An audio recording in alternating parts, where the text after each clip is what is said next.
Bonjour à vous tous et bienvenue pour les nouveaux sur cette chaîne Les Spirales de la Vie. Voilà, écoutez, aujourd'hui je voudrais vous parler du pouvoir intérieur que nous avons tous à partir du moment où nous le décidons. Comme certains d'entre vous le savent, j'accompagne des personnes en thérapie depuis plusieurs années et je constate quelque chose qui revient pas mal en ce moment, comme les dernières scories d'un passé qui demande vraiment à être dépassé. Et je veux parler de l'éducation qu'on a reçue, je veux parler des obligations entre guillemets qu'on nous a imposées quand on était enfant. Je veux aussi parler de, toujours entre guillemets, la compromission dont nous avons, pour la plupart d'entre nous, fait preuve parce que nous pensions que c'était le seul moyen pour nous de nous faire aimer, d'être aimés. Tout cela, ce sont des moyens d'adaptation. Et comme je vous l'ai déjà dit, quand on arrive en ce monde, eh bien, on doit s'adapter. On doit s'adapter déjà parce que on ne reconnaît pas le monde dans lequel nous sommes, puisque nous venons de sphères où l'amour inconditionnel règne et que nous sommes parachutés dans ce monde et qu'il faut bien s'adapter, à commencer par la naissance, le fait de respirer de l'air et puis se faire comprendre parce que contrairement aux animaux, eh bien, les petits humains sont très dépendants de leur entourage pendant plusieurs années. Et ce qu'on expérimente en arrivant, c'est une forme d'amour conditionnel. En tant qu'humains, nous sommes conditionnés et parfois, même très souvent, le message que l'on reçoit étant enfant, c'est « si tu veux être aimé, alors sois sage ou fais comme je te dis, ne sois pas toi-même ». Et tout cela, nous l'avons vécu plus ou moins fort selon nos tempéraments, que nous soyons soumis ou rebelles, voilà. Mais nous l'avons vécu et actuellement, il nous est vraiment demandé de dépasser tout ça. Nous avons à être nous-mêmes.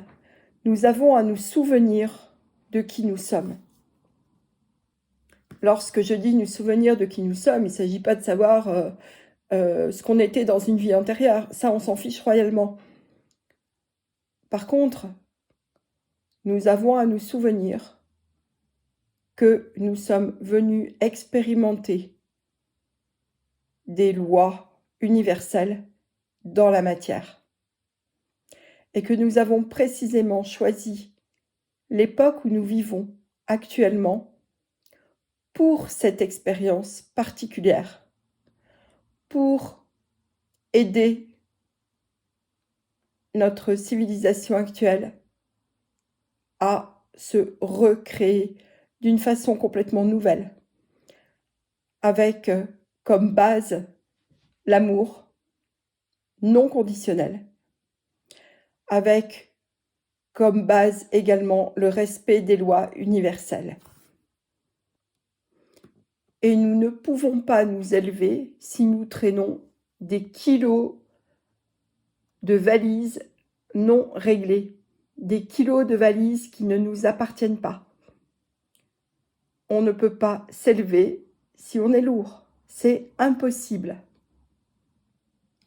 Alors bien souvent, tout ce que je suis en train de vous dire, on le sait avec notre mental, on le sait dans notre tête, on comprend le concept. Mais ce n'est pas un concept. Et tant que ce n'est pas descendu dans nos émotions, dans notre cœur, dans nos tripes, eh bien, on reste divisé entre le mental et ce que nous vivons dans notre vie au quotidien, instant par instant. Alors tous nos conditionnements, et nous en avons tous, toutes les épreuves que nous avons vécues, et nous en avons tous vécues, il est important que nous puissions prendre de la hauteur par rapport à tout cela, de façon à pouvoir regarder, sans nous y attacher, le chemin que nous avons parcouru depuis notre naissance, et décider, mais vraiment décider, de tout notre être, ce à quoi nous voulons rester attachés ou ce dont nous voulons nous détacher. Et ça, c'est le choix de chacun. Personne ne peut le faire à notre place. Il s'agit de notre vie, il s'agit de notre énergie, il s'agit de ce que nous voulons expérimenter. Et peu importe ce que chacun choisit, cela lui appartient et n'appartient qu'à lui. Vous savez que le mental et le cœur ne sont pas compatibles. On ne peut pas continuer à avancer avec les deux. C'est plus possible. Quand je dis le cœur, c'est-à-dire ce qui nous fait vibrer à l'intérieur de nous.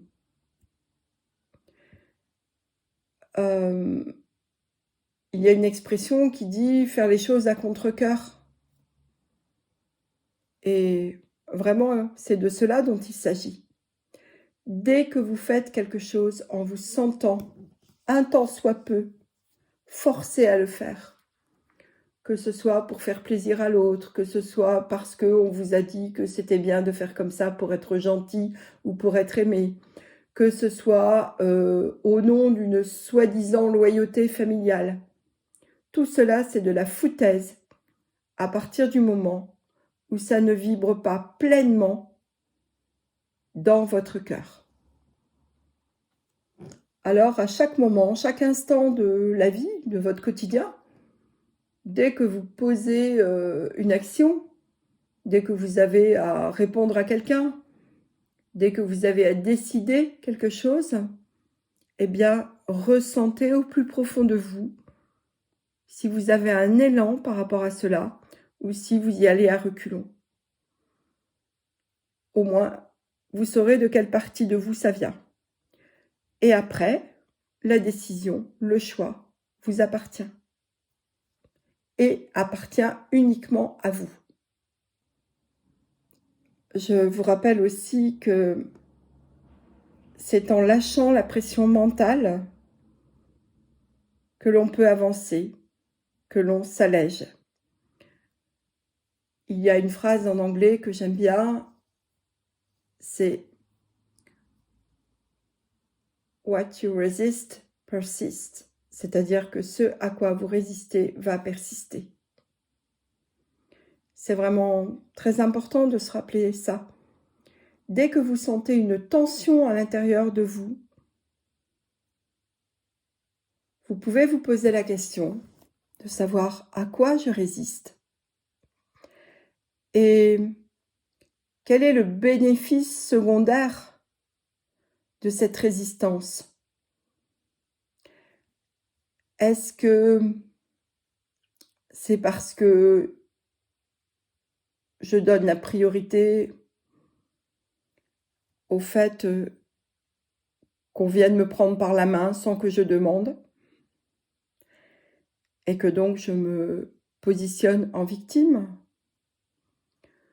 Ou est-ce que je décide de continuer à résister? Et dans ce cas-là, c'est OK. Mais je ne peux pas me plaindre dans ce cas parce que c'est mon choix. Ou est-ce que, eh bien oui, je vois ce à quoi j'ai résisté pendant longtemps, je vois ce que j'ai alimenté pendant longtemps comme comportement. Et je décide, une bonne fois pour toutes, de ne vivre qu'avec ce qui résonne, dans le sens résonance, pas raisonnement, ce qui résonne comme étant juste au plus profond de moi. Alors effectivement, quand on commence à faire ça, on peut se sentir vide, vidé, un peu désorienté, parce qu'on lâche nos anciens repères, ceux qui nous ont accompagnés tout au long de notre vie. Et c'est normal de se sentir désorienté, c'est complètement normal. Parce que même si ce qu'on vivait était lourd pour nous, eh bien on le connaissait depuis longtemps. Donc c'était quelque part une forme de repère. Sauf que ces repères ne sont plus du tout adaptés à la façon dont nous avons à vivre actuellement si nous voulons nous élever en fréquence, nous élever en énergie et mettre en place les bases d'un monde, d'une civilisation complètement nouvelle depuis des milliers et des milliers d'années. C'est-à-dire que l'humain, l'humanoïde que nous sommes, n'a jamais vécu de cette façon-là, dans l'amour non conditionnel. Nous avons été aidés par des civilisations qui n'étaient pas à proprement parler humaines, mais nous nous sommes tellement enfoncés dans la matière qu'aujourd'hui nous n'avons plus le choix. Le monde que nous connaissons et qui nous fait tant souffrir est en train de disparaître. Et nous avons le choix, soit de disparaître avec lui, soit de continuer à évoluer. Et pour cela, il est fondamental, et ce n'est pas une option, d'élever nos fréquences, de fonctionner en fonction de ce qui sonne juste pour nous, ce qui sonne comme étant juste, et non pas ce que on nous a appris. Donc voilà ce que j'avais envie de vous dire aujourd'hui. Sachez que si vous m'écoutez, si vous avez choisi d'être sur la Terre à ce moment précis, c'est bien parce que votre part la plus élevée de vous aspire à cela, aspire à s'alléger, aspire à mettre en place, à œuvrer avec des valeurs basées sur le partage et l'amour. Et que pour cela, nous devons faire table rase de avant, de notre façon de fonctionner d'avant. Voilà, c'est fondamental. Un point, c'est tout. Et chacun s'y prend de la meilleure façon qui lui appartient. Et vraiment, c'est propre à chacun cela. Et il est très important aussi de ne plus mettre les gens dans des cases. De dire « Ah oui, lui, il est comme ça, il est comme ci, il n'a pas fait ça, moi j'aurais fait ci, etc. » Les étiquettes, c'est fini. Chacun est libre. On n'a de compte à rendre à personne, si ce n'est à nous-mêmes. Voilà ce que je souhaitais vous dire aujourd'hui. Je vous souhaite à tous une belle journée et je vous dis à bientôt. Au revoir.